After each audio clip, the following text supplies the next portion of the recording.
and Mo. Deuce and Mo. Deuce and Mo. They tell you what they know. Do it for Deuce and Mo. Deuce and Mo. Hey.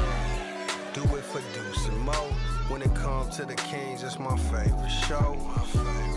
Do it for Deuce and Mo. Deuce and Mo. Hey. Do it for Deuce and Mo. When it comes to the Kings. Big hopes and dreams as we cover our kings. Never cover the kingdom, but we loving our kings. And we covered your prayers as we doing our thing. Big Deuce with the par, Lil Mo on the screen. Solo or together, still do it for team. Never switch up for $1 or revenue stream. So we always got each other, balance out the beam. Deuce and Mo, and that's the end of the theme song. Do it for Deuce and Mo. Deuce and Mo. Oh, it feels so good to be back.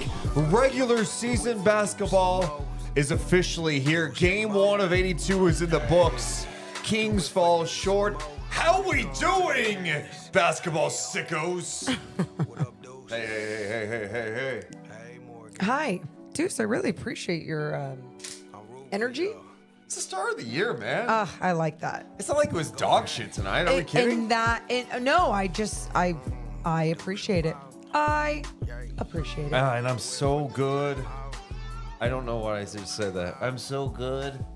I'm so good that what are you gonna do? No, I was just gonna say it feels so good. It feels good to be live and not going, all right, preseason game number 4 is in the books, and what do you make of this? We actually have some things to talk about. Oh, yeah. There was a lot of good tonight. There was some bad tonight. Yeah. And it's probably a game the Kings should have won. How many times are we going to have to say that this season? Well, shut up. Don't go there that early with me. Before we get started, happy Thursday night. Basketball season is back. And I want to give a shout out to the sold-out crowd that joined us live last night on Kings Season Eve. We did a live show at Harlow's downtown Sacramento. Sold that son of a bitch out. And let me tell you, it was such a fun show. The crowd was energetic. It was fun. And lucky for you people who were not there, we had a 3-camera setup thanks to my guy, Devon Davis. And the edit's already done. So we're going to be dropping that tomorrow. Full Harlow's live show. If you weren't there, you got to watch it on YouTube. You know, it's funny. You say lucky for you. Yeah. But I thought about this. I was like, is it a little like, you know, when you just see clips of me singing a parody or something, is it a little cringe? Like, will it be a little cringe if you're not there? Okay. Care. I don't care. Yeah, of course. People watch it all the time and think we're cringe. You think I give a shit? No, that's a good point. Oh, do you want us just on stage talking Kings? Oh, hey, Morgan, we're in hour 3 of this. Can we discuss? I know you all got paid to be here. Sit down and listen to us. What do you think they do with the minute distribution? No! Yeah. We're there to put on a show, and we put on a goddamn show. Give me a hell yeah! It was so much fun, and we can't thank you enough for joining us. That was such a blast. Never forget it. Yes. If you have not done so yet, get in the habit. Right when you get in here, if you're watching us, hit the thumbs up, hit the like button, make sure you're subscribed. All it does is help our channel grow. If you're watching this on demand later, comment. It just helps the channel grow so more and more NBA fans around the world get to see what we're trying to build here with the Deuce and Mo podcast in year number 5 of Night Chat. We started this December 12th, 2020. Wow. December 12th, 2020. Year 5. Yep. Time, what is it? Flies when you're having fun? Yes. That's the saying.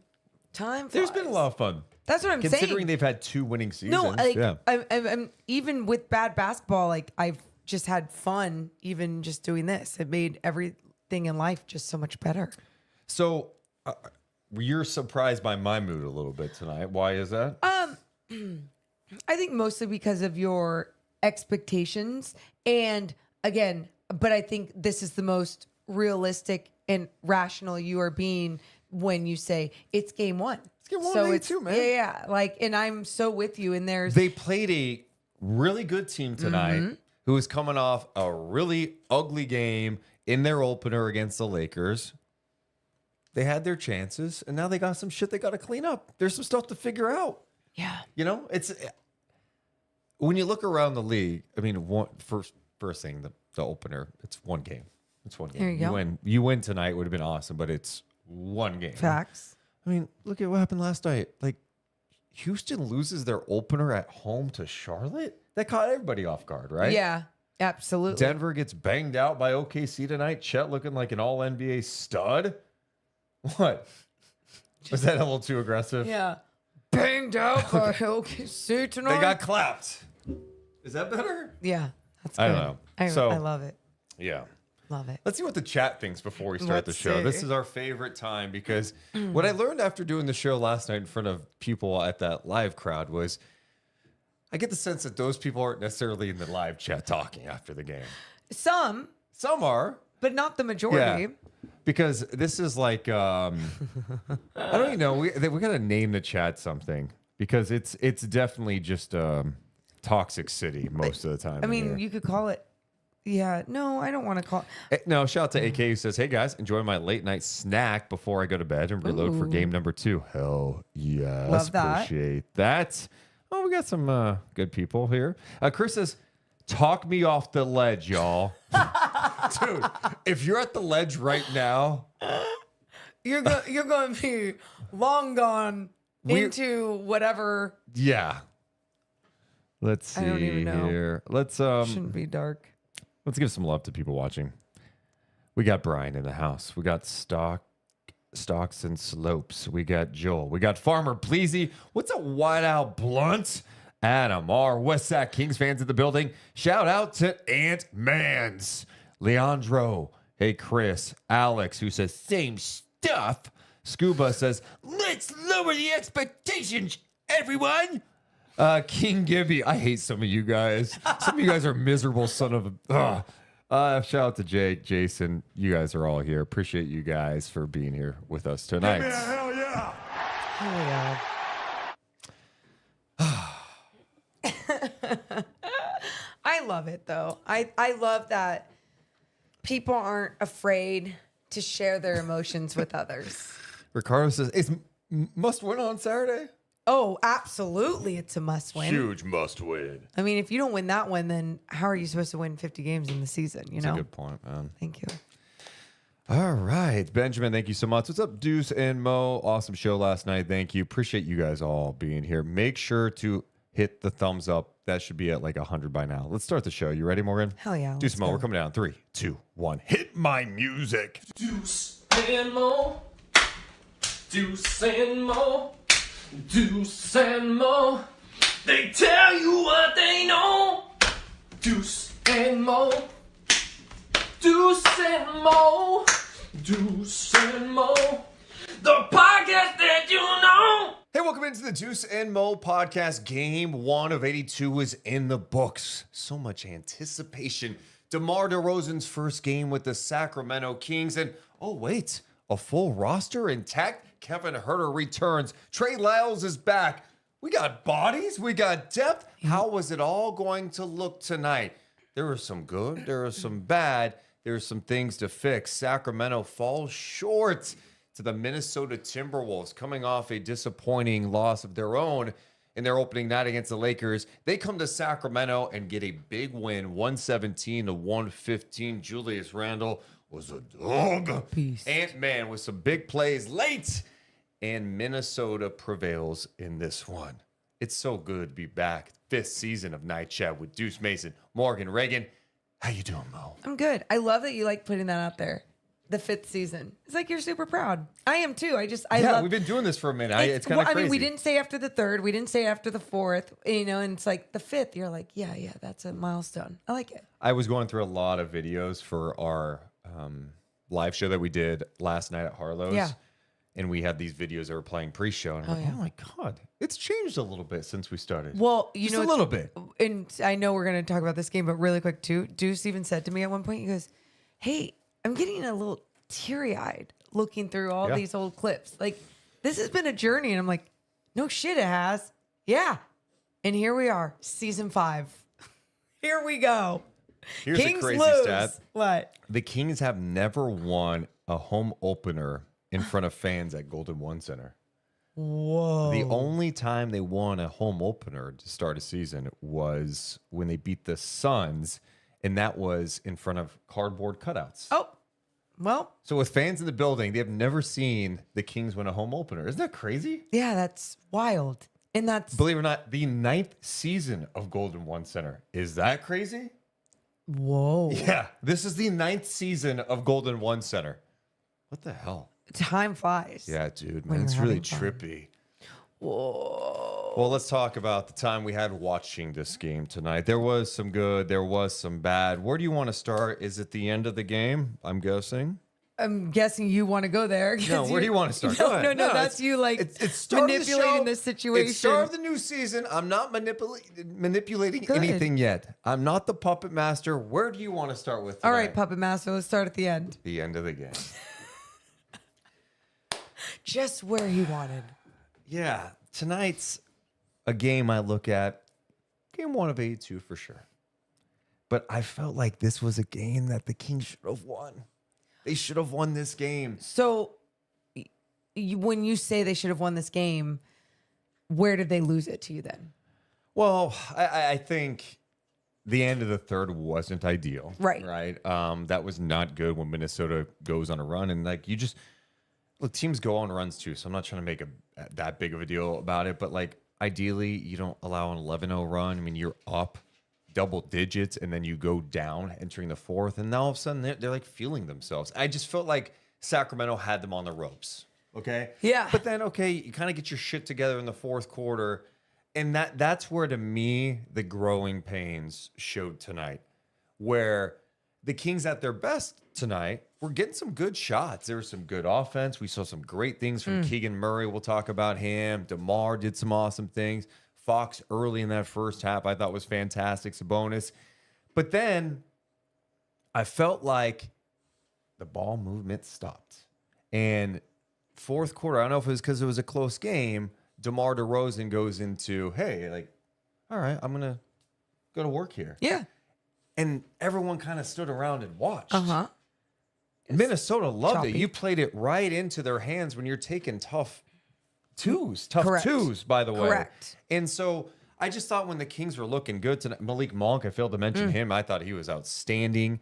Thank God they got him back. But I just felt like it got really stagnant for a few minutes in that fourth quarter, and there was a little uncertainty. And maybe you expect that when you're adding someone like DeMar DeRozan to your team, but it just looked like late game situation they got out of what makes them special, and that is having so many guys who can handle the ball, that can attack, that can draw a double team, and then having shooting around and cutting and all those things. Yeah. I think, it's hard after the first game to try and criticize someone like DeMar DeRozan, who had a 20 plus, he was a leading scorer with 26, right? Got to the free throw line, 12 of 14. Did a lot of great things. But then when you look at that fourth quarter and what he's used to doing is being the guy that everyone relies on. And I think as this season goes on, and because he is like an egoless guy that is down, he's a competitor, but down to adjust to be the proper competitor to understand what needs to be done to win. And it's not about him not having the ball in his hands. Oh no, it's just about everyone else making sure that they're moving without the basketball, that things are still flowing without the basketball, because really quick, he is such a smart player with fantastic vision. He will find whoever he needs to find. And he will also, when he's in like killer mode, he will go for his. But I also think there's going to be this adjustment period where he understands, okay, people aren't going to just be standing around anymore. This isn't the Bulls. This isn't wherever else. This is the Kings, where there are so many different weapons on this end, especially. And you got to get it moving. Yep. And that's where you looked at the first half. There was so much balance with the Kings scoring. And I was like, okay, everyone's kind of eating at this point. It felt like at that stretch. And look, there's going to be sometimes like you're going to need like, hey, DeMar, go take over. Like, for sure. These guys don't have it tonight. We need you to take over this game. But it was just a sequence where he had a couple of tough mid-range shots. And then Monk had a quick three that wasn't nice. Then DeMar missed a layup, and you're like, man, these just seems like these are quick possessions. You're not even making the defense work. And I felt like this Minnesota team, like, you got to make them work. You got to push the pace. Ultimately, like, Randall, Gobert, these guys don't want to run, okay? And so if you're settling and getting in the half court, well, this is kind of when they're pesky out there. They're feeling good, and they get was stop, just one shot and out. They're feeling all the momentum. And then Ant's doing his thing. He's attacking. He's knocking down a three. He's spraying.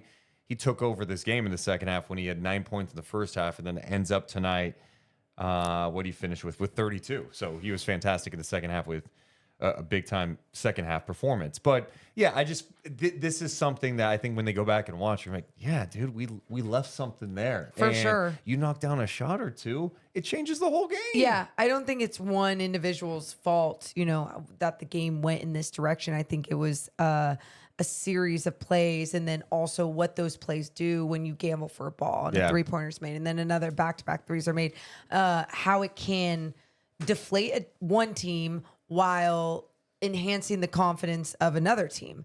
And that is what was happening here. But also, I mean, we can start looking at all the stats and go, okay, look how the Kings only attempted 29 three-pointers. Hey, we're gonna be watching this because in the preseason, I was the guy, I'll admit it, going, not worried about it. Not worried about it. He was the guy. One, they're missing a ton of threes. For but sure. I'm like, 4 of the 5 games, they didn't take a ton. You're like, okay, well, Huerter's out, Lau's out. It's preseason. You're playing different lineups. 29 3-point attempts.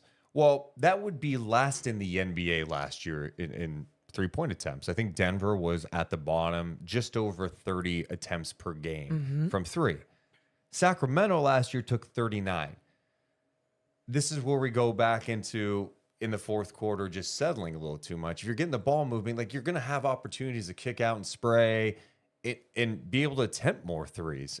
You're not going to win games in today's league if the other team is hitting 9 more threes than you. Yep. Right. Hitting and that's what 9 more threes. So Minnesota did. Yeah. Minnesota took 50. Okay. Sacramento took 29. Yep. Get that number back to like, maybe it's not 39. And I felt like last year there were times like the Kings were just jacking up threes. It was just like, that's all they did. Yeah. I'm fine with a little balance because on the other hand, you have to acknowledge the free throws tonight where Sacramento was awful at getting to the free throw line last year. They took 20 free throw attempts per game. That was the bottom 10 of the NBA. Tonight, they take 35. Fantastic. So like there's good from that, but yeah, the 3-point shooting, and it's going to be something to monitor. And maybe it's like, okay, you got to get Huerter back in the thing. He played back in the things his first game in 7 months. Like he missed a couple of good looks tonight. He didn't play a ton of minutes. It's not only that. It's not only that. And it's not only, it's like you said, sure, there was moments last year where it felt like, okay, not all threes are created equal. You're just jacking that up. You're not getting the best shot. But I mean, one of the plays I mentioned to you before we came on was De'Aaron pushing. What are you doing? The beam was on, dude. Oh my God. I was like, what is happening? I'm sorry. The beam was on. It was just turn that shit off.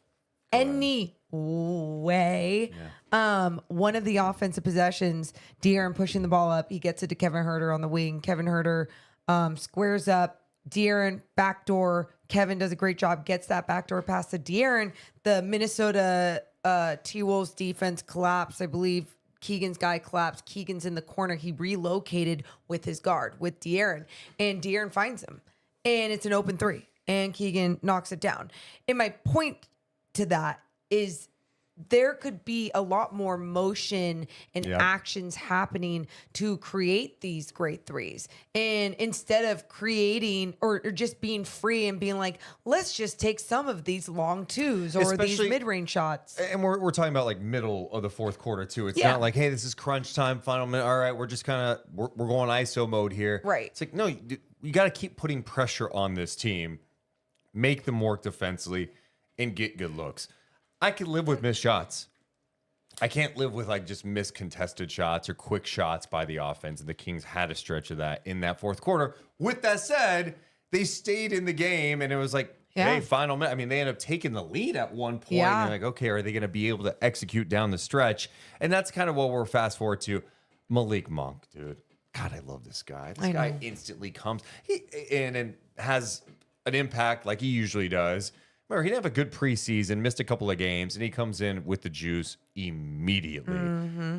He had some unbelievable highlight plays we'll talk about, but the one that I'm going to first is that one late in this game where he goes right at Dante DiVincenzo and gets that and one. It was incredible. I mean, again, how he stays so controlled, remains so strong with the basketball to finish and get to the free throw line, that alone brings a different energy. But every time there was a play that Malik Monk was doing something great, the crowd was just into it. And that home court advantage, like those moments are so big and can shift an entire game or can help shift an entire game. Dude. And Malik had a lot of those moments tonight.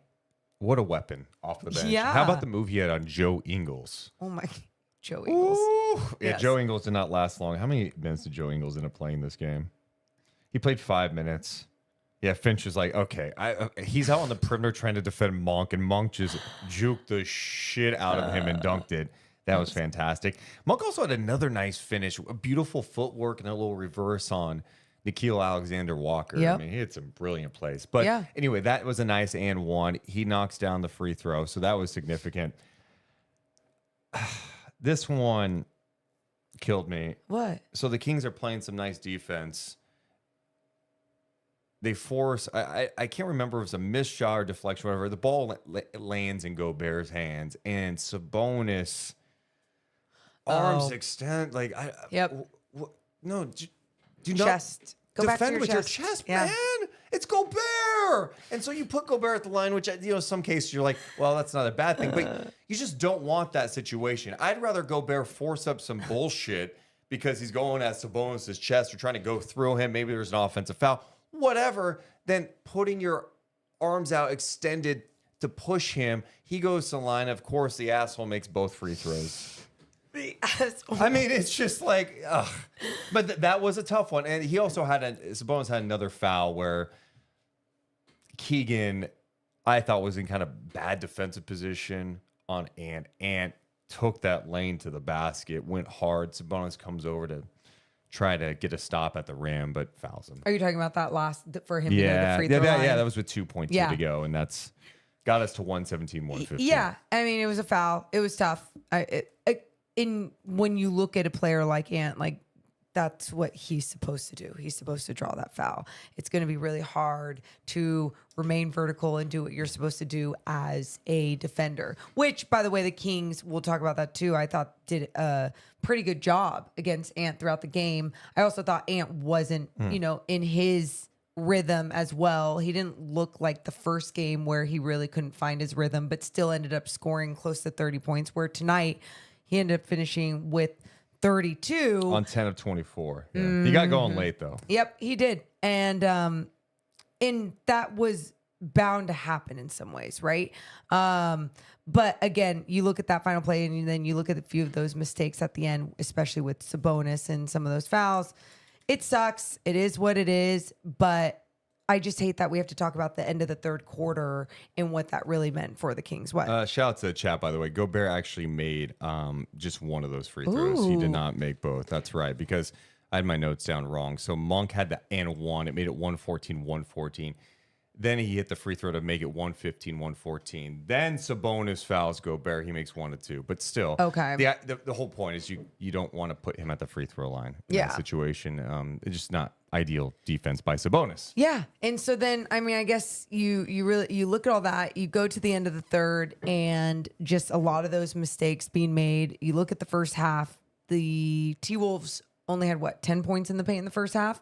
So the Kings were doing a great job there. They ended up finishing with 32 points in the paint. Still not awful, especially against a team like the Minnesota T-Wolves. But then you go again to their 3-pointers, and they made 9 more 3-pointers than the Sacramento Kings with 50 attempts. It just, it's one of those games where both sides were a little weird in different areas, but it was who was going to be better in certain categories. And obviously the Kings had them on free throws and being aggressive and attacking, and the T-Wolves had them when it came to the threes. Let's talk about the final play. So after Ant goes to the line, knocks down 2 free throws after being fouled by Sabonis, it's 117, 115 with 2.2 to go. They decide to use DeMar DeRozan as the inbounder, which is interesting, right? Because DeMar, you're thinking that's probably a guy you want maybe out there just to maybe hit a shot to tie it or win it, right? I honestly really liked him being. Oh, I'm not saying. I mean, inbounder. I think there's something to that. It's a little confusing. Like, wait, what are they trying to do here? You would expect DeMar would be out there. Keegan Murray, man, if DeMar just noticed him just a tick earlier, Keegan was open. There was no one close to him. And then Keegan kind of flares out. Then DeMar sees him. The first closeout from Reed. Murray takes that dribble in, and then Ant comes flying in. Keegan had to do some weird double pump 3-pointer that almost went in. That would have been the game winner. It does not drop. Do you think Keegan could have leaned into him and maybe drawn a foul? I mean, you're thinking, but here's the thing. He's a real hooper, and he's thinking about making the shot. He's not looking for some bullshit call that and then guess what we're complaining about? Why didn't he just try to go straight up with it and control his body and take a good shot? You know? I mean, honestly, my play on that is God, it was a great look. Yeah. I mean, he still almost made it. He was open. If DeRozan was able to make that read a little sooner. You say that, but I also, as an inbounder, because I agree, obviously, yes, that is what could have happened and it would have been amazing. But as an inbounder, you're obviously told in the huddle that you're looking at this option, this option, this option. Even if you're looking at option 1, but maybe option 1 is taken from, I know. He's going through his progressions type thing, like a quarterback. He's like, okay, am I going to get to Fox here? But, I mean, at this point, look at where he's got the ball here. I'm going to just show it to the people. Yeah. And I keep saying 2.2. It's the second mistake I made. It's 2.4. Jesus. 2.4 on the clock. I mean, Keegan's already open in this moment. There you go. And then then he notices him. It gives Reed time to release. It's a to cross-court pass, too, but yes. I understand, but he's open more. Literally, there's no one on. I get it, but I'm still saying, the ball still has to travel that way, giving some players time to close out either way. Absolutely. The ball's in the air. It's going to give you some time. But I'm just saying, if he noticed 100%. It a tick earlier, I think Keegan gets an even better look. But you're right. The ball's floating right there, which allows Reed to come at, close in. Good contest by Ant. God, almost went into. I know. Tough look. I like the play. I like that he got a decent look with 2.4. It's one of those games where you're like, they shouldn't have been in that situation in the first place. Especially with the way that they came out playing and the way that they made the Minnesota Timberwolves look.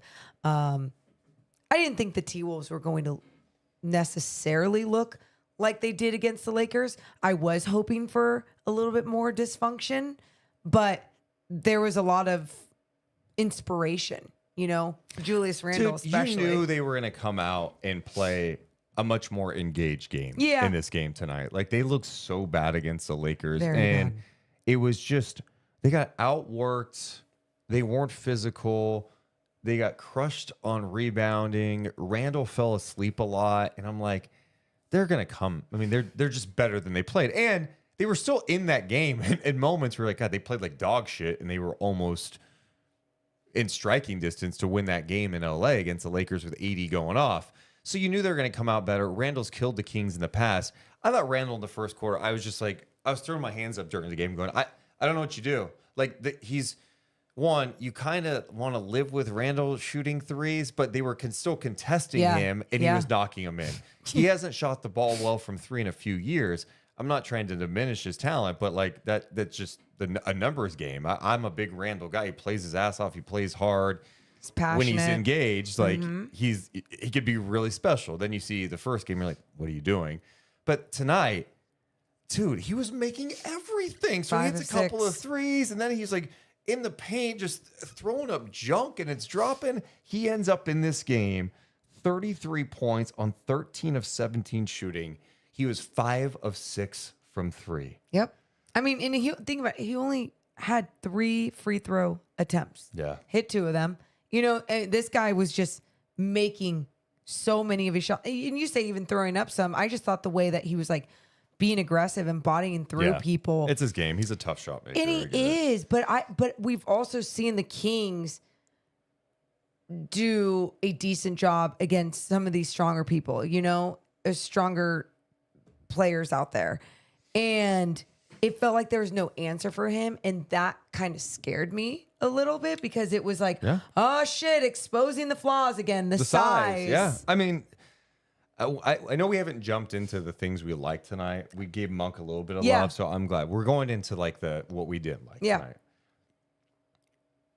The size thing is obviously an issue. And like Trey is just coming back. Ideally, I think you're able to play Trey more than 10 minutes, you know, in a game. Yeah.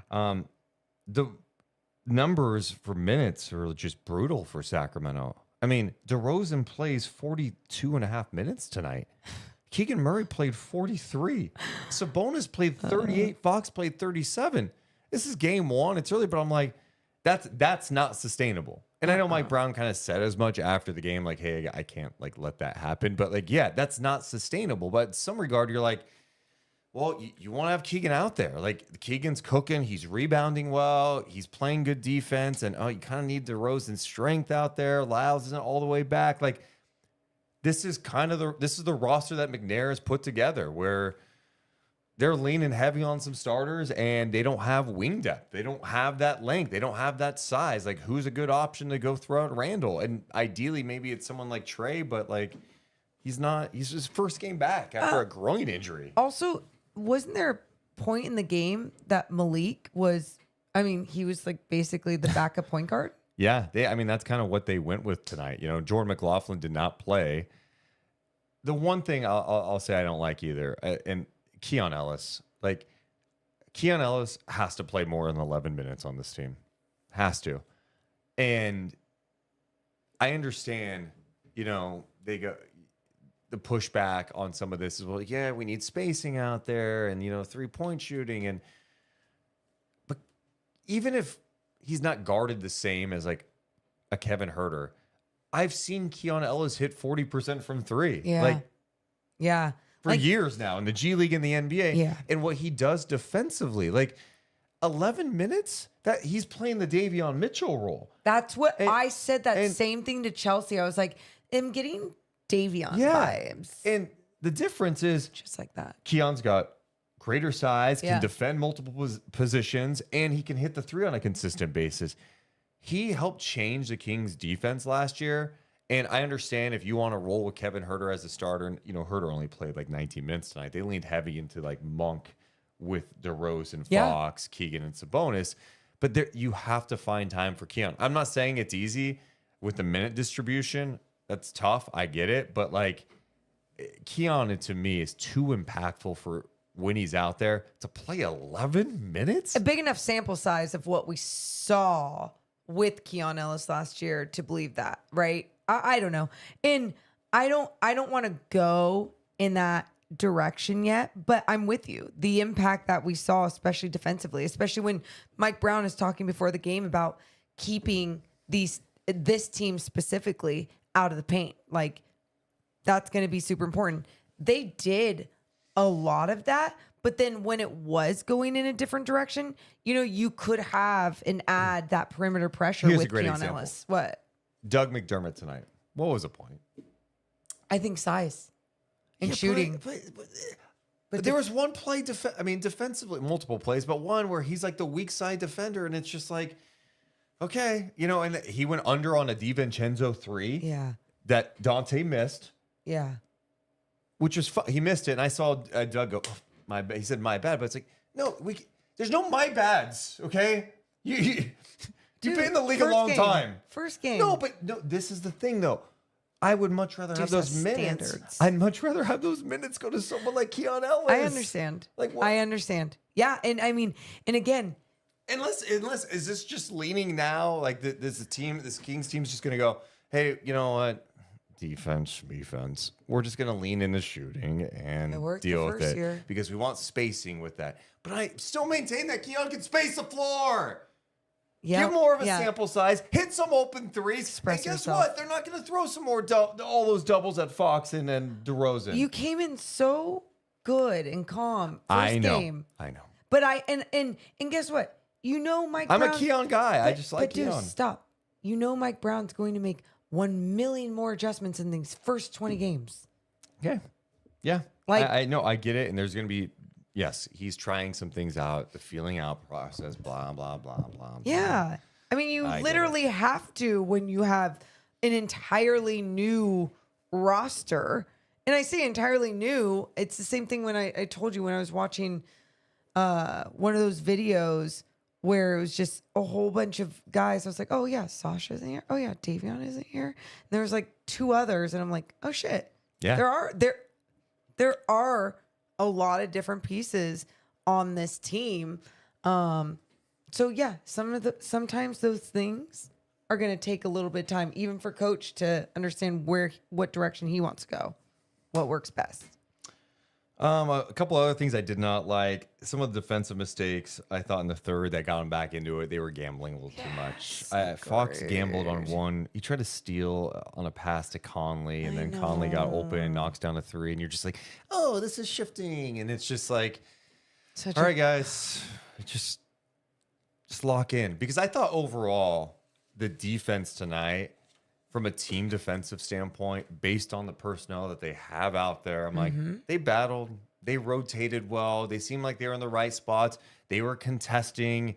There were definitely some open shots that Minnesota got in the second half. Naz Reid hit, an open 3. I think Ant got one too. Like, you're gonna make mistakes in a game. That's fine, but like, I'd rather you not gamble, and then especially when you had a chance in the third quarter to really push that lead to like 17. And then it would have gotten interesting. Yeah. I mean, those small mistakes against a good team like Minnesota are so damaging. Yeah. And especially when you have a game like this, when it started swinging in their direction and you're doing a lot of good. You talked about the way the defense was helping each other out. Even Kevin Huerter tonight. That's what I'm saying. I know the chat loves to dump on Kevin Huerter like he shouldn't be in the league, which is insane to me.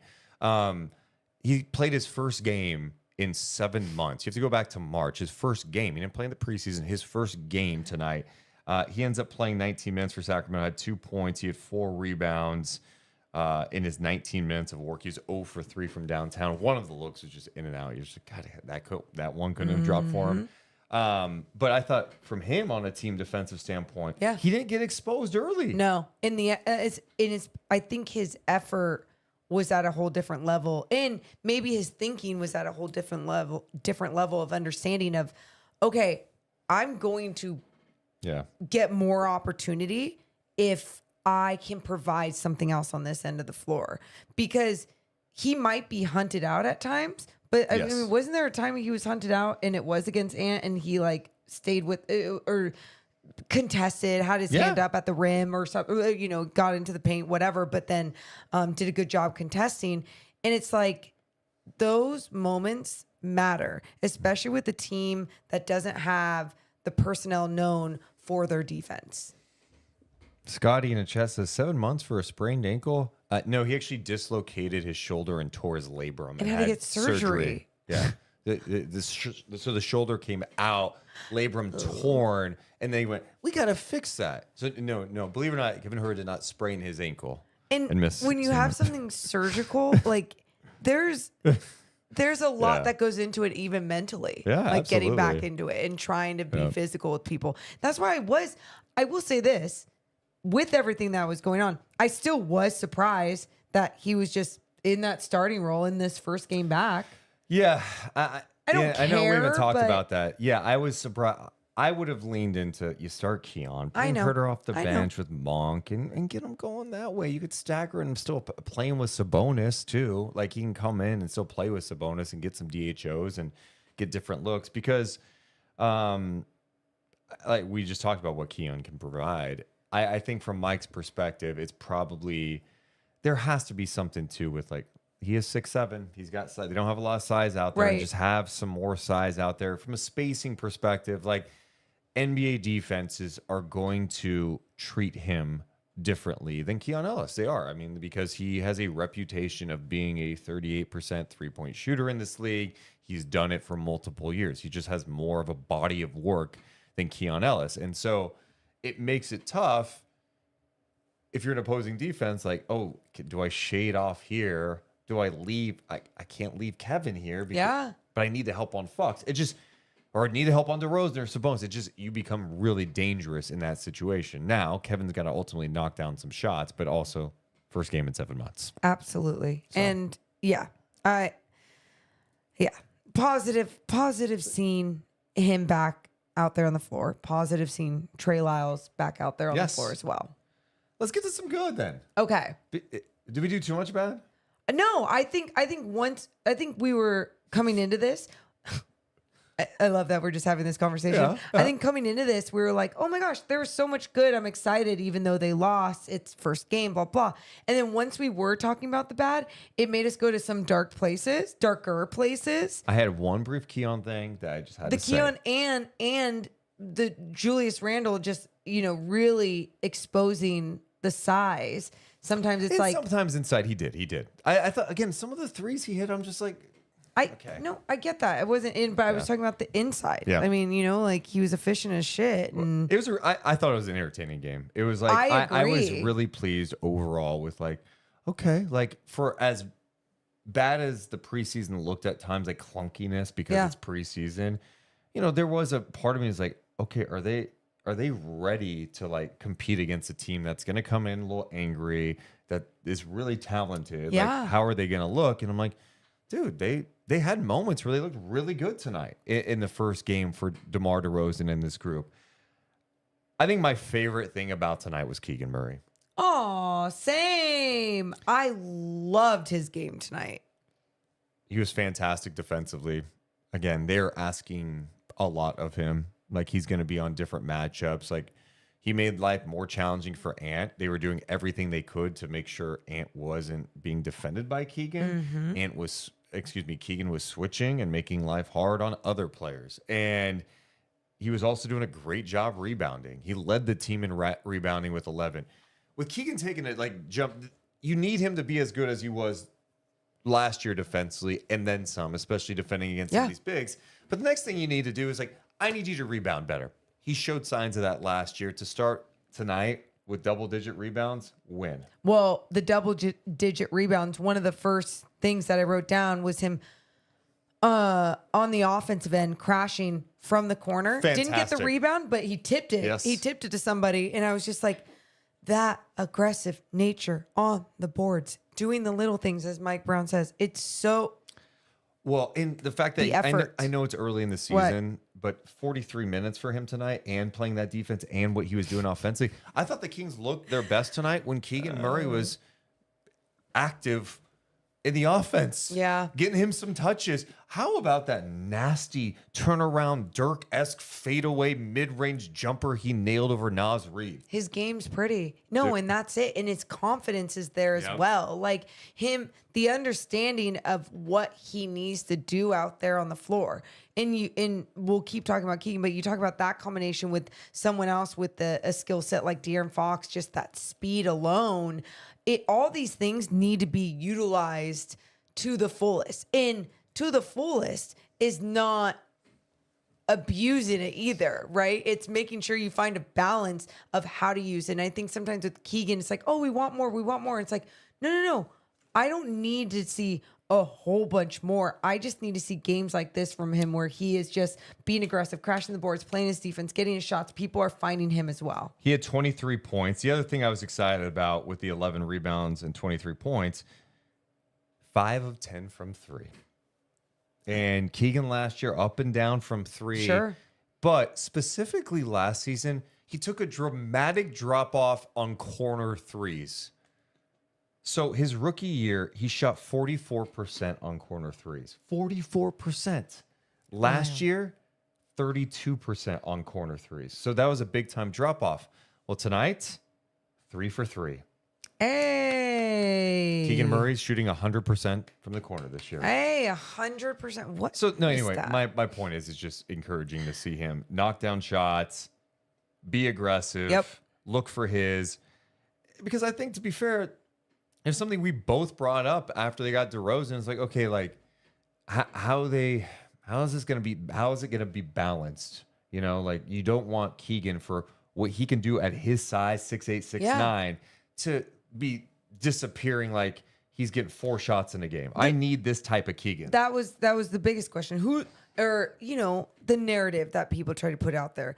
Who's going to take less shots though? Who's it going to be? And it's like, why does it necessarily have to be like a specific, why does there have to be an answer to that? And I guess my point is like game by game. Yeah. I think that's exactly what it's going to be, is game by game. Who has the hot hand? Who has the better matchup? Who is the one that is showing consistency throughout the season? Like that, there just needs to be a balance of it. And then there's going to be games where someone just has a way higher number and is attempting way more shots. And the game could be bad, it could be good, but like that's just going to happen in a season like this. No. And tonight, DeRozan led the team with 18 shots. Keegan had 17, Sabonis 13, then Fox 14. Those were the guys. And then Monk had 9, 6 of 9.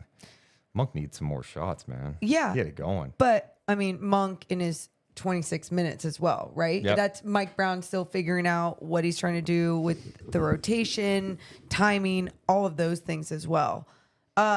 Something else that we keep talking about when it comes to the ball flowing, you look at the assist numbers, 21 assists, and you and I were talking about this. We're like, hey, Sabonis only had 1 assist, right? Yeah. That's something to monitor. And tonight, there was definitely times where his teammates like missed shots. For sure. Or got to the free throw, got fouled. And so, but it wasn't like we're so used to seeing Sabonis have like 8. I mean, in the preseason alone, it was like dropping dimes. And, teams know that they want to run the offense through him, but the Kings were doing other things tonight for sure. Yeah. He led the NBA in total assists from January on last year. Not for big men. For the whole league. Insane, right?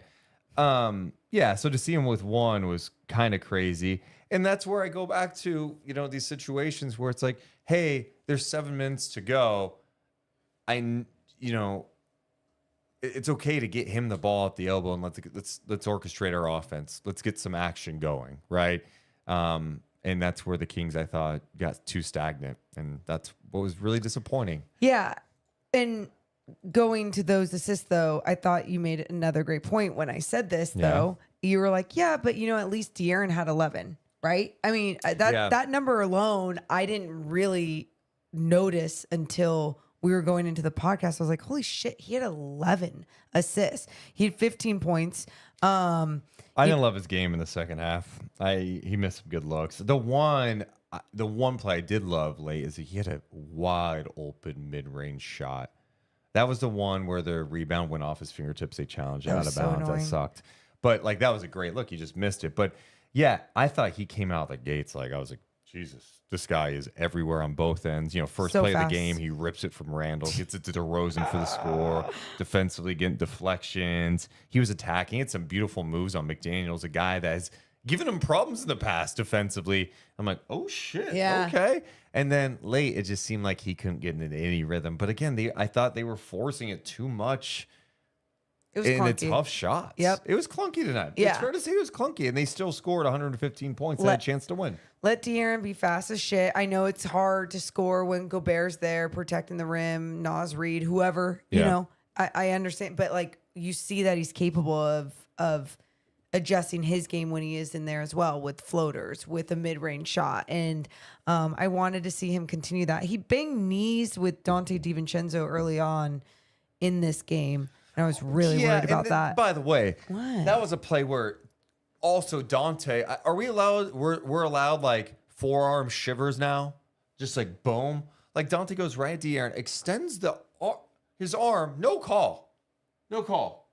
Calm down. We're just letting that. It's a physical game. It's a missed call. They missed it. That's right. I'm pro official. I forgot. Oh man. You don't have to be pro or against. I mean, like, Yeah. there's going to be things that happen that are missed, but also like when they are obvious, it is frustrating. Let's get to some people in the live chat, Morgan Reagan, with the What's poll up? question tonight. How do you feel after game one? The options, not bad, some good, some bad. Next option, Cooper flag watch. Jesus. I can't I believe think I'm more people- of an Ace Bailey guy at the moment. I don't know. I don't- Rutgers, stand up. Okay. And then the last option is it's fine, 81 to go. 51% of people vote, not bad, some good, some bad. 35% say it's fine, 81 to go. So you know what? The majority of people tonight are being rational with their voting. I appreciate I that. feel like not bad, some good, some bad, or yeah, Not not, bad. bad, some good, some bad, and it's fine, 81 to go are kind of the same for people to choose from. Like you are actually tricking people into feeling one certain way because the other one is very dramatic, going the other direction, like can't wait to be in the lottery. Look, man, you want to come up with the poll questions? I'm just putting that out there. I'm not manipulating anything. Yeah, like literally. Just the puppet master I'm over gonna here. tell people how to feel. This is how you should feel. You either feel like you want Cooper flag #1 pick or everything's fine, right? Okay. so stupid, Deuce. Let's get to some comments. This one says, tough loss for y'all. I thought the Kings were the better team all game, and then Ant gets superstar call for the win. He got fouled on that. Oh yeah. No, not a super. I thought Dude, he was and, just a star. and what a move. I mean, he got Keegan in ISO. He got him. Yeah. And Anthony Edwards, dude, that guy is a problem. He's taking a shit ton of threes. That's the one area of his game where you're like, 5 of 15 for him tonight. But, I mean, he took over this game late. It felt like he had impact. And, the Kings were doing some interesting things, I thought, in the first half, like just trying to get the ball out of his hands and make sure to rotate out on guys. And I thought they did a good job on that. But I thought Ant had much more success dealing with that. And then, okay, let's just guard him one-on-one. He's very comfortable. He's like, I'm going to go ahead. I'm not scared of any matchup. And when you have a guy with that type of mentality, he does not give a shit who's in front of him. Yeah, It's scary. it's very scary. I also like when him and Domas, or like Domas was like going up against him. It felt like, I don't know why. I was thinking maybe they've gotten to know each other a little bit more because of Starting Five, Netflix, being at the red carpet. I don't know. But something we didn't mention after we mentioned Sabonis only had however many assists, he knocked down threes. I wasn't there yet, but you're right. Oh, sorry, really? No, I mean, It was one of the goods that I'm like, oh my gosh, how have we not? Sabonis was 3 of 4 from downtown tonight. Hey. Oh my God. Hell yeah. Hey, and there was one that he didn't take that. He still hesitates. a little bit. Even in the mid-range. Gobert gave him space tonight. That was frustrating. In the fourth. Yeah, that was a And bad that's when one. they were clunky. And I'm like, God damn it. Like, That was shoot it. clunky. Yep. Clunky. Yeah. Especially these teams are going to give him space. They don't believe. I don't even think it's that they don't believe he can make it. They're gonna he can do some damage inside, and he wasn't afraid of attacking Gobert, which I liked. I thought he had some nice Agreed. success going right at Gobert's chest and finding a way to use his footwork to finish around the rim. But these teams are gonna live with him taking the mid range because they know it takes him out of his game a little bit. He doesn't like it. Like, he thinks about it too much, and that's always been his thing. And tonight, I love the fact early in the season for him to. I think it was important for him to knock down a few in game 1.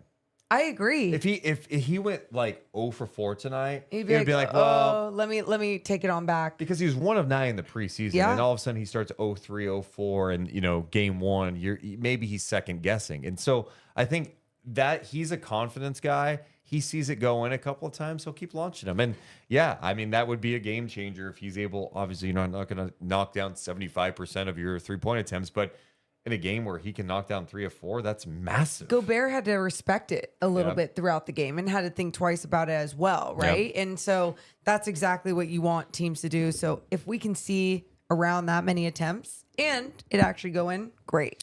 B Stone says Fox and DeRozan still seem like they're figuring out each other's dynamic on the court, but I think they'll complement each other well as things continue to gel. Yeah, I saw enough in the preseason to think it'll look pretty good. There was definitely things I could tell because that the Kings are trying to run more plays right now, and DeRozan maybe not in the right spot at times. Yeah. And he's playing with a group out there that they've been playing together for, this is their 3rd year now. Like, this is like second nature for them, where look, it's not like it's a complicated thing to pick up, but it's just different, right? It's a little different than maybe he's used to playing. And so there's going to be adjustments because the Kings, the way they run their offense, 1 through 4, point guard, shooting guard, small forward, power forward, 1 through 4, they're all interchangeable, right? Yeah. So that's different for some than some other teams. And, they're not running just free flow all the time. Sometimes they are. So I just think there is going to be a little bit of a learning curve as well, getting used to playing with some new teammates, which is very much expected. That's literally just what happened. Same thing with Minnesota. Like, it gets clunky, with Randall at times, but it looked better tonight because he knocked down some shots. That's it. As they're figuring it out, especially it's already game 2. Yeah. Phillips says, relax, we'll be 1-1 soon. Next game is Lakers. Easy. Ooh, I don't know about that one. I don't know about that one. Nick says, I don't mind this loss one bit. When we pound LA Saturday after the Yankees pound LA Friday, I hate LA. Okay. Ooh, that would be a Deuce and Mo game. That's a fact. That's a Deuce and Mo game. Deuce and Mo on NBC. Right. Budget Baller Brent says, suit dues should become a thing. I pretty much wear suits to every Kings home game. Yeah.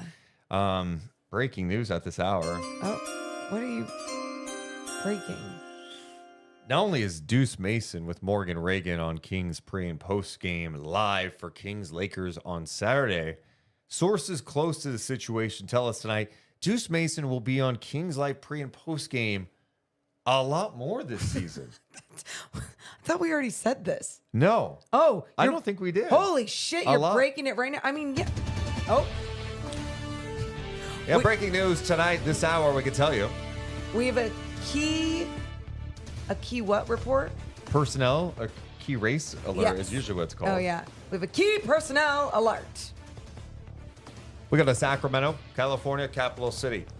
Interesting. Last year, Deuce scheduled to do 5 games. Ends up doing 17.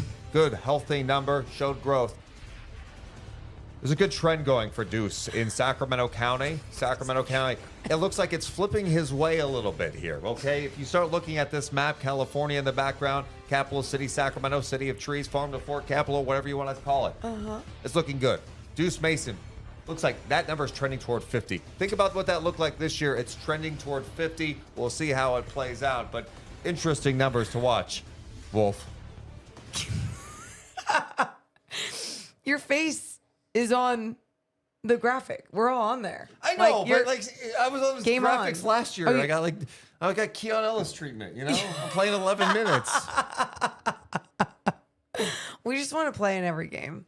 Just give us every game. Oh, man. But anyway, so thanks for the support.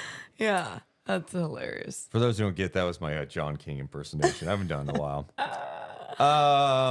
Jeff has a very serious thing he wants to get to at this moment, Morgan. What? Oh, Stop glossing over how bad Huerter is and how he coached the Kings the game. I'm just so curious. Just tell me what was so bad. I mean, he missed shots tonight. But I don't. He played 19 minutes. I don't think he cost the Kings the game. I mean, did he play? And how much did he play in the second half? Kevin Huerter came out at the 5:26 mark of the third quarter and did not come back in the game. So, breaking news, I can tell you. Your second quarter, but No, right here. I'm third quarter. Oh, got it. And he did not come back in the game. So I can tell you with certainty, they did not lose because of Kevin Huerter. Back to you. Back to you. Yep. Good analysis. We got more of the podcast coming up. We still need to get to the player of the game. Hell yeah, we do. We still need to look ahead to Kings Lakers, and there's obviously other stuff to talk about around the league. Sorry, this chat was distracting me. 11 minutes for you. You're allowing the chat to distract you. I'm a people person. I mean, all you read was in all caps. 11 minutes for Keon? Yeah. That distracted you. My bad. Anything Keon related right now, Deuce is like, yeah. All right. On board. We obviously can't do this without your support, so hit the thumbs up and subscribe. We appreciate you guys being here live after every single game, or if you listen after on demand, Spotify, all that. And we also can't be here without the support of local businesses who want to rock with us all the time. Shout out to our friends over at mothersacramento.com. Yeah, that's because you can order online or you can go on in. And either way, the food is always amazing. One of the best restaurants Yes. in Sacramento. Do Facts. not sleep on Mother. They used to be on K, like by the arena back Yeah. in the day. And now they are back and better than ever at 2319 K Street. It's the best Morgan. location, you guys. Like, seriously, before every single game, it's like, oh, why should I go there? Just to eat good food? No, not the only reason. You should go pregame with your mother. And this means 50% off all drinks before every single Sacramento Kings game, home or away. It doesn't matter. Just go on a game day, 50% off all drinks. I don't know. Maybe you like a soda. Maybe you like wine. Maybe you like beer. Doesn't matter. 50% off all drinks. Go pregame with your mother. And try the po' boy. You can order online or just go in person. mothersacramento.com. I love that you throw in try the po' boy. Yeah, it's iconic. Yeah, that's my thing, Morgan. I know. Also, shout out to our very new partner, Golden One Credit Union. We are one. Golden One Credit Union believes together we are all one, and it pays to be a Kings fan at Golden One Credit Union because you can get up to 50% off Kings games, Morgan Reagan. 15% off merch when you use your Golden One card at the Kings team store. There's so many perks, so you need to become a member at goldenone.com because we are one. And that's how you win as one. I thought we were going to chant. We are one. Don't. We are one. Thank you. Become a member. Yeah. Golden One Credit Union. Sacramento, At this point, it's just like, are you even a Kings fan if you're not going to want to? So many perks. Just do it. Goldenone.com.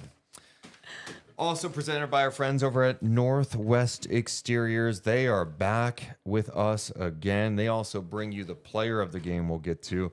Morgan, Northwest Exteriors is a no-brainer.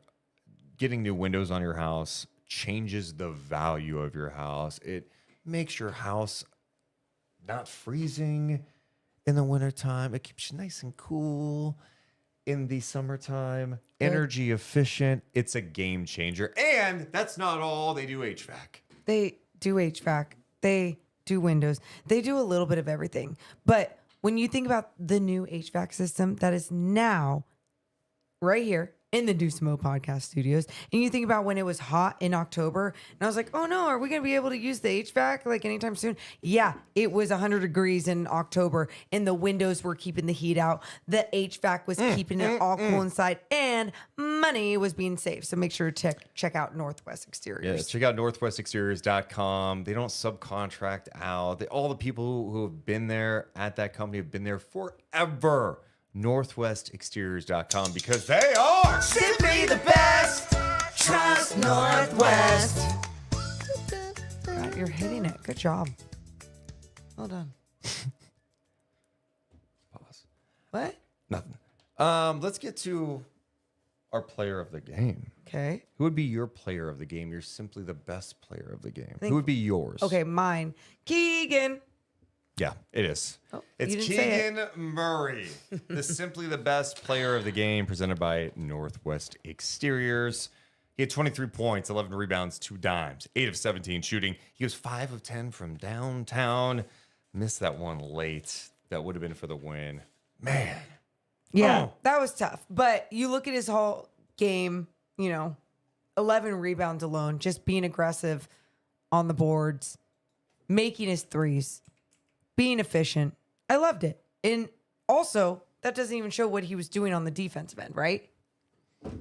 You think about that. He has so many tough assignments, and he's still capable of just like being really good on both ends of the floor. Could be a two-way stud. I was really encouraged by what I saw tonight. When Keegan's hitting threes, he is getting rebounds, playing good defense. Yeah. He's a special player. I agreed. And that's the guy you want to see entering year 3 in the NBA. Can he do this on a consistent basis? It would be an absolute game changer for the Kings in the West. Facts.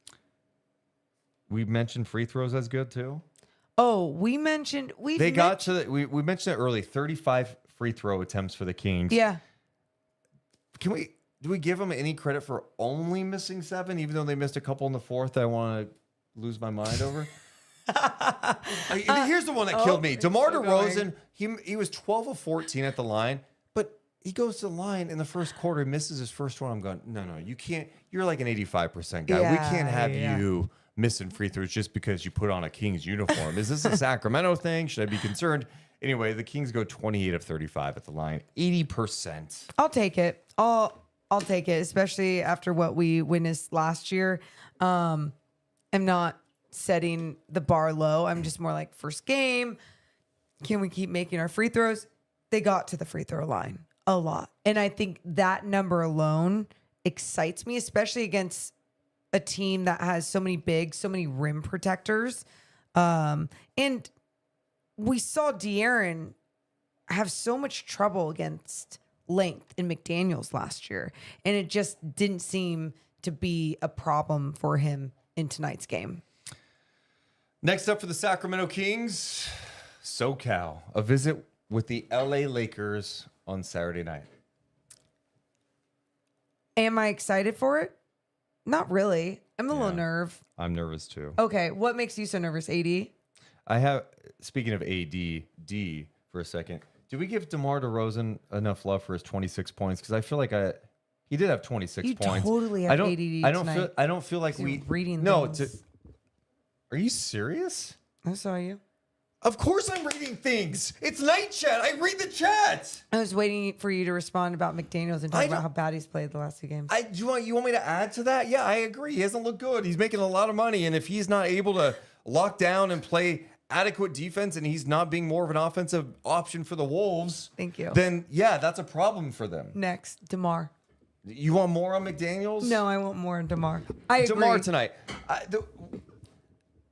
We talk about how it got clunky for a stretch, but we also need to acknowledge like the fact that he was getting to the free throw line and having a guy that just like is a foul merchant that when he's on another team I get so irritated about. Yep. But when he's in Sacramento, I love it. Just go get me a bucket. And he plays at his pace like we've seen him do throughout his career, but you could just see why he's such a good asset. There was even a stretch. There was a DeMar Sabonis pick and roll, and DeMar kicks it out to Monk, and it leads to, Monk going into an action with Sabonis. It's just there's so much you can do with that Sabonis, DeMar pick and roll. There's so many different ways you can use him, and I think the Kings offense is going to be really explosive because of it.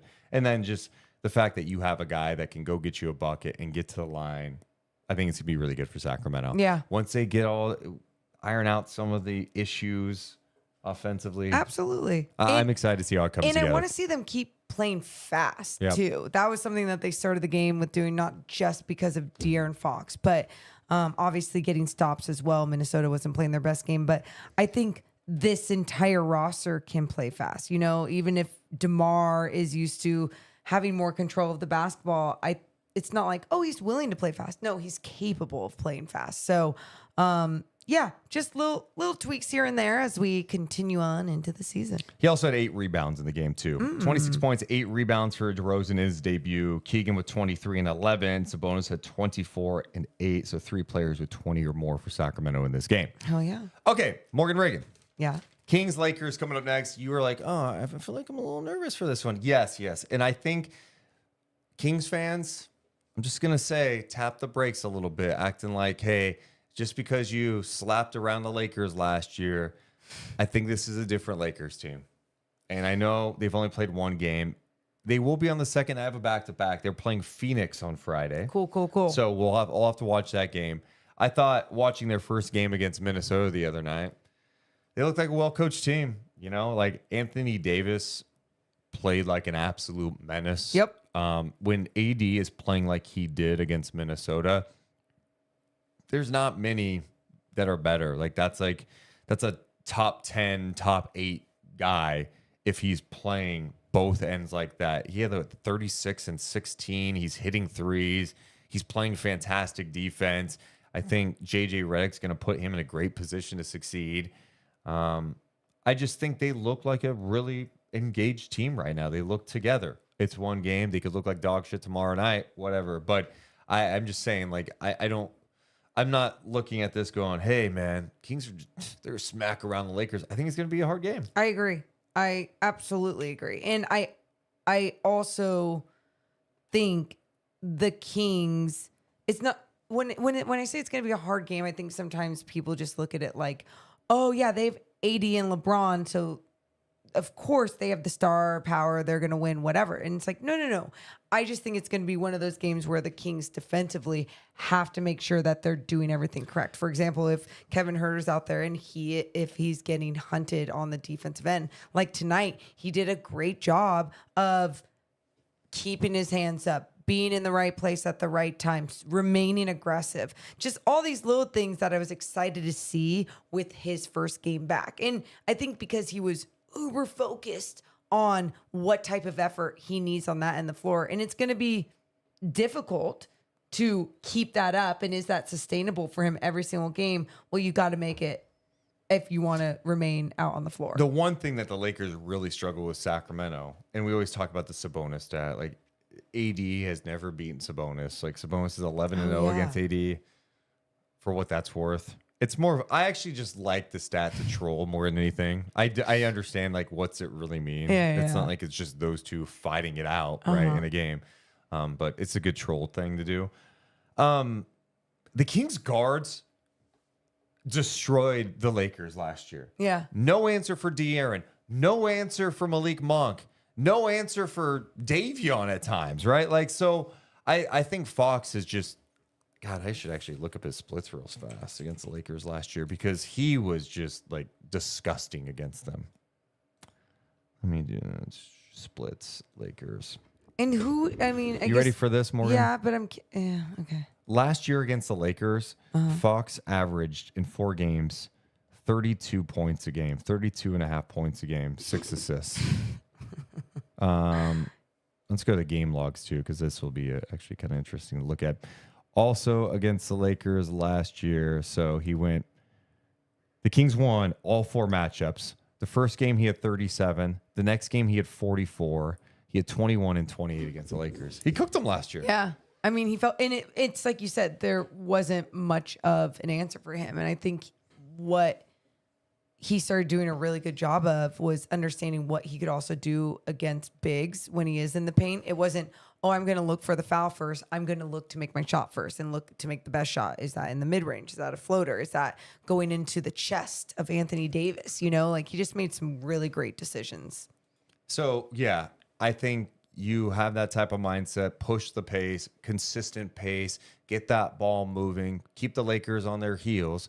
I mean, LeBron doesn't want to run around all the time. No. I mean, he wants to get out in transition, of course, and get downhill and do LeBron things that he still does. Insane. I saw some people on social media the other night go, "He looks like you might have lost a step." I'm like, okay, I mean, fine. Maybe he did a little, but he's still, it's LeBron. Sorry. Yeah. It's like he's still really good. Yeah. Really good. Even if he's lost a step and is almost 40 years old. Yeah. I want a bounce back from Fox. Yeah. A bounce back game from Fox. Go at D'Lo. Austin Reeves can't guard him.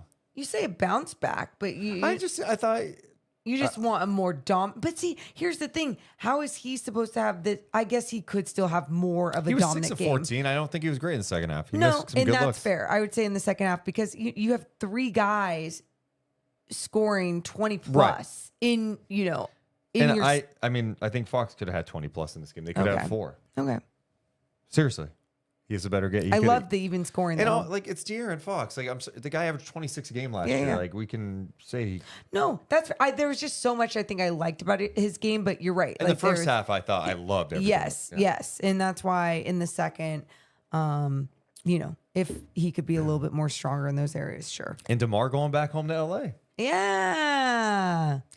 I know it's early in the NBA season, but a couple of things jumping out to me tonight in the league because there was just I think there was like 4 games in the league. Yeah. Washington, God, just so bad, That bad. Sucks, dude. Boston beat him 122-102 in this game. Okay. Boston looking dominant. Yeah, Kyle Kuzma 6 of 16, 0 for 5 from downtown. The Wizards in this game were 7 of 36 from 3, 19%. Boston, a game after they should have broken the record. How did they not get that 30 of 3 in that game? Don't even get me They started. missed their final 12. They end up hitting 17 tonight, 17 of 45. Peyton Pritchard hit 5 of them. Derek White hit 4. Tatum had 25, 11, and 6. Also, I'm glad we're talking about this for a second. About what? I feel like I'm throwing hot takes left and right, but I was so happy for Jason Tatum opening night. All this shit over the offseason of people talking about him like he is like a bum. I'm just like, yes, did he miss shots last year? His shot was messed up. It was messed up. He still found ways to impact the game because he's a really, really good player. You looked at his assist numbers. He played hard. Like he just missed shots in the finals. And he had some rough outings. And then he doesn't even play really for Team USA. He doesn't pal. You know what he does? This guy goes and works on his game and goes, I got to fix my shot. He changed it. He gets his shot back on track. And he looked awesome in that first game. Different market, and I think people have different narratives and different weird. I think it's more the Boston thing. I think it's that's what I'm saying. Yeah. I think it's a weird expectation because, like, even Ant tonight, what did he end up shooting? You know, like how many threes did he jack up? 6.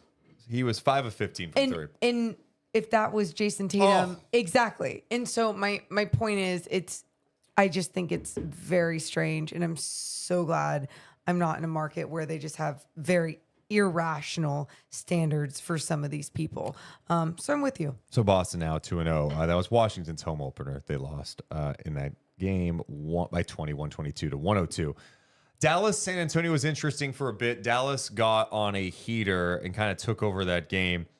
They scored 73 points in the second half. They beat the San Antonio Spurs 120 to 109. Former King watch Harrison Barnes, Morgan, 17 points on 7 of 10 shooting. Damn. He was close to being the leading scorer. He was tied in points. What was that? With 17. Our guy Pernille just jumped in. Hi, Pernille. I don't think he meant to do this. Really? Pernille? Can you guys hear me? I got Yeah. you. What's up, dude? What's good? What's good? Hey, What man. are you doing? This is Cal Berkeley's Pernille on Night Chat, dude, on our Discord. I was studying for a quiz like 10 minutes ago, Yeah. and then I stopped, and then I noticed you guys were on, so decided to hop in, talk some basketball. Okay, give me one quick second. I'm going to go to you in a second. I want to finish what we were doing real fast. Hang on. Okay. All right. So, Morgan, Yeah. 120, 109. Victor Wembanyama had 17 points. He had 9 rebounds in this game. But give some love to Klay. Klay Thompson, 22 points, 7 rebounds, 6 of for 10 him. from 3. And what do you know? This guy is not having to be a movement shooter. Hey, Luka in some pick and roll action. There's so much attention. Who's going to be open? Klay Thompson. And 3 steals, by the way. We talked it about Sabonis earlier knocking down threes and how he needs it for his Yeah. confidence. Klay Thompson needed this game for his confidence. Huge. In the preseason, it didn't look pretty at times, but he wasn't playing with Luka and Kyrie. And what do you know? Tonight, plays with those guys. Looked pretty damn good. Luka had 28, 10, and 8. Klay with 22 and 7. Kyrie had 15 on 6 of 17. But they beat San Antonio 120 to 109. And the only other game tonight besides Sacramento, OKC 102, Denver 87. Crazy. I can't wait to go back and watch this game because Chet Holmgren, 25, 14, and 5 assists. Damn. 4 blocks, 2 steals. Oh my God. This What a guy's a stat freak. line. Yeah. Chet Holmgren was a monster. SGA had 28 points, Jeez. 8 assists, 7 rebounds in Oklahoma City. Although they're shorthanded right now, not a lot of size up front. With Hartenstein out, Williams out, they beat Jokic and the Nuggets 102-87. Jamal Murray 4-13 with 12 points. All right, as we slow things down a little bit, I do want to check in with our guy Pernille, who joined us, I think, initially on our when you first called in the night chat, were you like 15 or 16? Pernille? Wait, I think. Sorry, I'm on Discord mobile. It's low-key whack. But I want to say 15. Wow. I was like, 15 in like 3 months or something like that. And now you're in college. Now he's at Cal.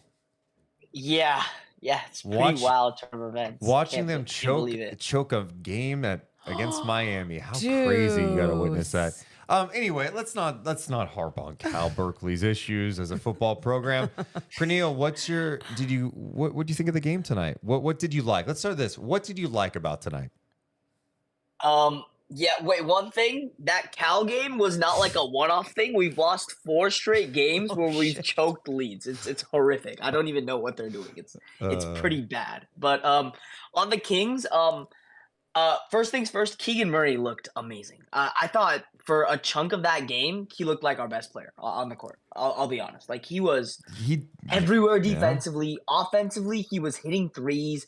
You see the development inside the arc as well. Like he looks so good. I am really excited to see how he progresses. And I mean, there was worries that DeMar would limit his shots and would limit his production, but as you can see, this offense flows very well, and everyone will get theirs. And Keegan looked just phenomenal, like hands down, amazing. Completely agree. What was the bad? What was the bad then? Because I feel like there's a but coming. Yeah. I would say the bench could see more, and I think I was discussing this a little bit in the Discord earlier, but we need to shoot the 3 ball a little bit more. I think the game. Obviously, there was like 2 runs, I think 11-0 and 9-0 that were pretty bad in the second half. But I'd say the game came down to the 3-point differential. They made 9 more threes than us, and we shot 21 less threes than them. And guys like Fox shot 4 threes. Monk shot 2 threes. Yep. Only Keegan was our high-volume 3-point shooter today. And Domas was our second most efficient 3-point shooter after Keegan. And I mean, I love that Domas is shooting 3 ball. He's shooting with confidence. He looks great shooting the ball. But I want to see other guys shoot the 3 ball more. Huerter only had 3 threes. And obviously, Huerter, it's clear that he's still getting back into the swing of things. Yep. There's conditioning there that needs to be added. Same thing with Trey Lyles. I thought Trey Lyles was pretty bad today, but like I'm going to take that with a grain of salt because he's still getting back in the flow of things. But yeah, you see the team slowly start to figure a way to like play with each other. It's the first game of the regular season. And finally actually implementing the offense that we're accustomed to running. I know they were in flow the entire preseason. We were actually seeing the sets that we're used to.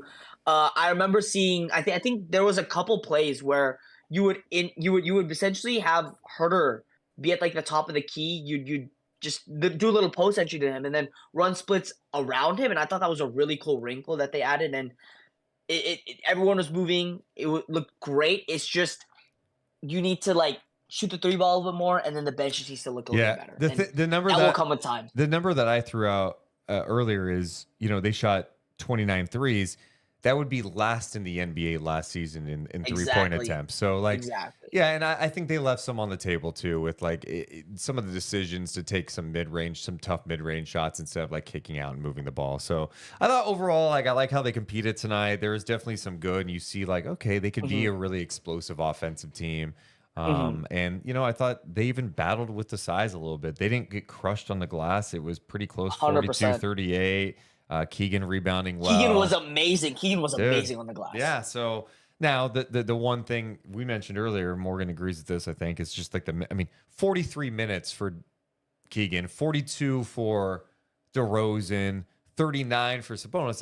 You're just not going to fly. So like you said, exactly, got to get the bench involved. And hopefully with Trey and Huerter coming back, it'll be all right. But yeah, and one thing I do want to add is Keon Ellis only played 11 minutes. Yeah. And I thought in that fourth quarter when Ant was playing really well, was going off, you could have seen Keon in there playing good minutes for you, and he could have done a lot. And I thought Fox had a really good first 2.5 quarters, I'd say, and then he struggled in the fourth.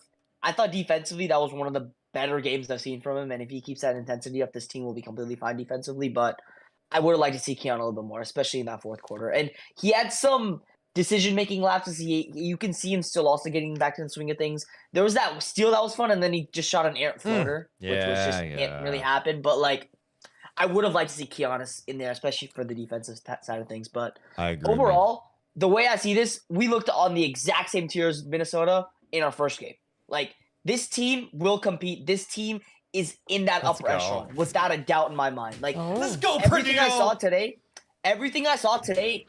are things that will stay, and everything that I didn't see are things that I think will improve to some degree. Yeah. And they competed, and this was a loss that I talked with Jill earlier, and she said this was a loss that was lost on the margins, which essentially just means you lost by like such a tiny amount that it could have gone either way. Yeah. And just by 2 if the points. Kings are losing in that way against a team that was the 2 seed last year, we'll be completely fine. There are absolutely no worries in my mind when it comes to this. The rotation things will get fixed.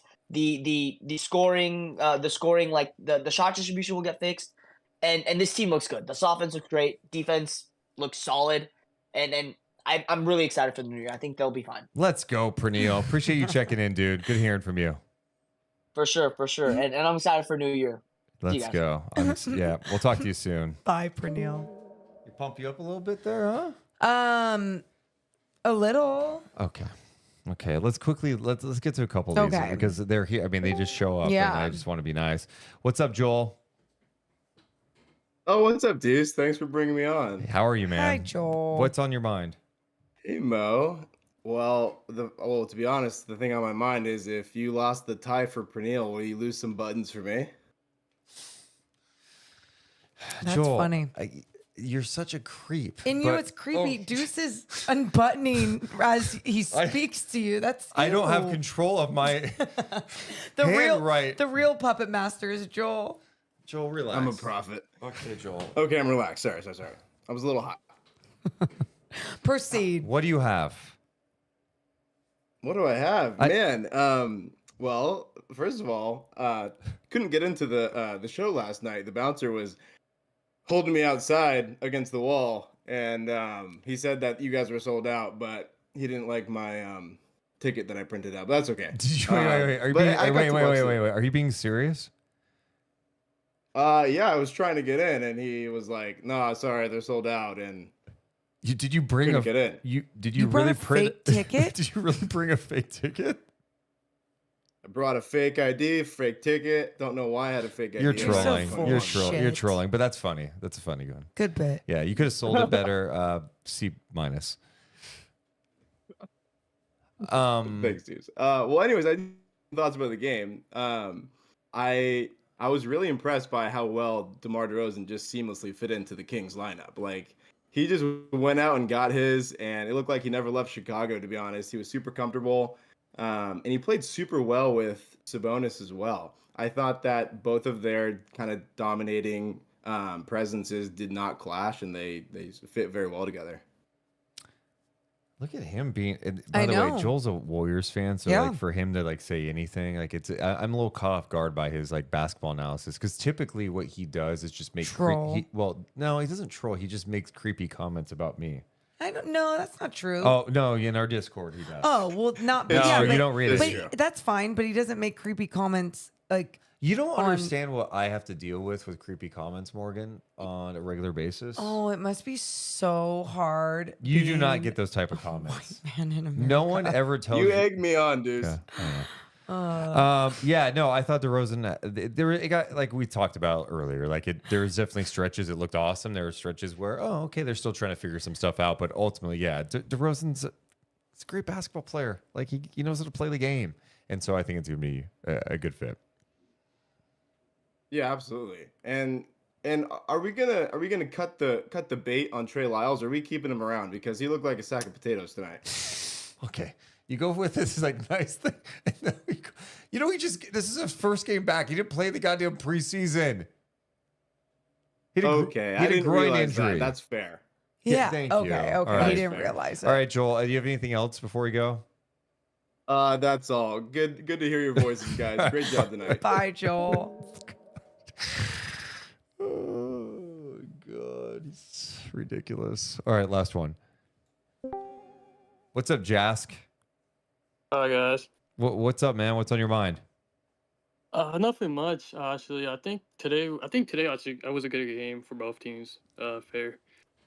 Besides Ant going off and Julius Randle being a Kings killer, of course, as his whole career he is. But I think it was good. I liked how Keegan did today.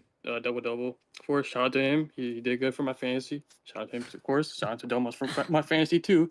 But I wish he got a double. But besides that, I wish Fox in the fourth, did more. But it's fine. It's first game of the season. But DeMar first game, it's not bad at all. I think he did good. Same thing happened with him in the fourth with De'Aaron. But besides that, I think we did good. If Keegan made that shot, it probably would have been. Yeah. If Keegan made that shot, I think there'd be fog in here. The fog machine I would actually have in my mouth. Weird. Yeah. Okay, that is kind of weird. Okay. I said the fog machine though, so that's Doesn't in. okay. That's still weird. Yeah. Thank you. Jask, I wasn't asking Yeah. you. I was No, talking to I was Morgan. asking you, but go on. All right. No, but I hope tomorrow. Not tomorrow. I mean Saturday. It's now different. tomorrow. It's a different Laker team. It's a different Laker team. I agree. It's gonna be fun to see it all. It's kind play of out. like, okay, we get it. It's the same roster, but they don't got Darvin Ham. And I'm gonna say this: Darvin Ham was not good at all. I was like, okay, he was in the playoffs for his 2 years as a coach, but the whole time that was just LeBron and AD. Yeah. And Did LeBron pay you to say this? No, I mean the Lakers definitely, and I appreciate you checking in, Jask. We'll talk to you soon. Thanks. Yeah, the Lakers definitely have like I don't love their depth, but there's a little more structure. There's a little more creativity offensively that you've seen from JJ Redick implementing in the preseason and in the regular season. And like they have an intriguing rookie in Dalton Connect who can come in and knock down shots, play with confidence. Seems like I don't know how much he's going to play, but he looks like a guy that could get more minutes as the season goes on. So, final thoughts on this one. Game 1 of 82. There you Buckle go. up for the goddamn journey. And I'm going to apologize for something I've said GD like 1,000 times on the show today. I don't know why. I think I'm tired, so I've been leaning on that, and that's my post game press. Damn it, Deuce. My post game press conference. Seriously though. 1 of 82. I'm so excited to be on this journey with all of you as we embark on the 40th season of Kings basketball. I think it's going to be a fun season. You lose the first one, you bounce back Saturday. You lose that one, season's over. We quit this and never do anything again. Nope. No, we'll just be on this together. This is what we've been doing for the 5th season of Night Chats. Yeah. And again, thank you so much to everyone who has participated in the chat, hit thumbs up, subscribed, and thanks so much to everyone who showed up to the live show last night at Harlow's. I also said this to Deuce, but he didn't agree with this necessarily. I wanted people, if you were at the live show and you've never left a review on our Spotify and or on our Apple Do that, podcast, yeah. leave a review. You can leave it about the live show. You can leave it about the podcast. Either way, we're just always looking to keep building this thing, and reviews and 5 stars always Spread help. the word. Thank And we you, plan guys. on doing another live show at some point. Probably before the playoffs if they were able to make it. At some point. At some point. And Yeah. I don't like to assume things because I Yeah. thought we would have had one last year, Yeah. but we did not. But don't assume. Game 1. for Deuce, those game who are 1. not there, again, we are dropping tomorrow or today, Friday, on our YouTube channel, Oh, yeah. the full Harlow's live show that we did. It's different. It's different. It's different. Let me tell you. Thanks so much to the super chats. I got to give love to people who became members tonight, including Denise. Thank you so much, Denise. SG Sports Talk channel. Thanks so much to Gavano for gifting 1 sub. Oleg saying missing free throws in the fourth hurt the Kings. Appreciate the donation. And shout out to Kenneth, who is now a member for 28 straight months. Thank you, guys. We appreciate all you guys for being here. We love you guys. But we got to go. We'll see you Saturday. See ya. Deuce and Mo, Deuce and Mo, Deuce and Mo. They tell you what they know. Deuce and Mo. Deuce and Mo. Deuce and Mo. The podcast that you know. Deuce and Mo.